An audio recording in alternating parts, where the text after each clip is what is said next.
نحمده ونصلي على رسوله الكريم اما بعد فاعوذ باللہ من الشیطان الرجیم بسم اللہ الرحمن الرحیم السلام علیکم ورحمۃ اللہ وبرکاتہ۔ میں حکیم قاری عرفان سعید السعید دواخانے سے حاضر ہوں۔ ناظرین، امید ہے آپ بالکل خیریت سے ہوں گے اور اپنے گھروں میں خوش خرم ہوں گے۔ موضوع شروع کرنے سے پہلے آپ تمام دوستوں سے میری گزارش ہے کہ میرے چینل کو سبسکرائب کریں اور ساتھ بیل آئیکن کے بٹن کو دبائیں تاکہ آنے والی ہر نئی ویڈیو آپ تک بر وقت پہنچتی رہے۔ آج کا جو موضوع ہے وہ شربت بادام کے حوالے سے ہے کہ شربت بادام کس طرح بنانا چاہیے اور اس کے فائدے کیا ہیں اور یہ انسان کے لیے کتنی مفید ہے۔ سب سے پہلے تو آپ کو یہ بتاتا چلوں، شربت بادام استعمال کرنے سے آپ کے جسم کی خشکی اور گرمی ختم ہو جائے گی اور آپ کے جسم کے اندر جتنی بھی خشکی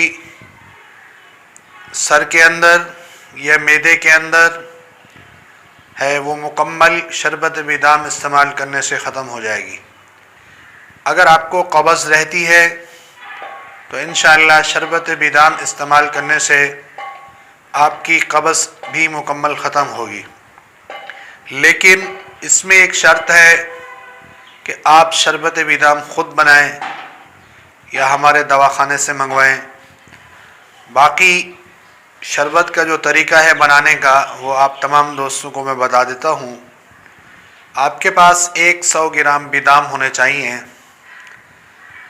بادام بغیر گٹھلی کے جب آپ لے لیں، رات کو ان کو پانی میں بھگو دیں، صبح کو ان کے اوپر جو چھلکا ہے وہ اتار دیں، اور چھوٹی الائچی آپ کے پاس 30 گرام ہو، وہ بھی آپ نے رات کو تھوڑے سے پانی میں یا عرق غلاب میں بھگو کے رکھ دینی ہے۔ صبح آپ نے ان دونوں کو گھوٹا لگانا ہے اور اس کے بعد چینی ڈال کر قوام تیار کرنا ہے۔ یہ جو میں آپ کو طریقہ بتا رہا ہوں، 100 گرام آپ کے بادام اور 30 گرام چھوٹی الائچی اور 1.5 کلو چینی، اس کا آپ نے جب قوام تیار کر لیں، یہ آپ کا شربت تیار ہے۔ یہ اپنی بوتلوں میں محفوظ کر لیں۔ یہاں سے 3 سے 4 چمچے لے کر آپ 1 گلاس پانی میں ڈالیں گے، وہ پانی آپ کا میٹھا ہو جائے گا، ذائقے دار ہوگا، بہت اچھا ہوگا۔ یہ آپ کی پیاس کو ختم کرے گا اور آپ کی قبض کو ختم کرے گا اور خشکی بھی ختم کرے گا اور آپ کے دماغ کو تیز کرے گا۔ حفاظ حضرات یا جو رمضان میں ذکر اذکار کرتے ہیں ان تمام کے لیے 100% مفید ہے۔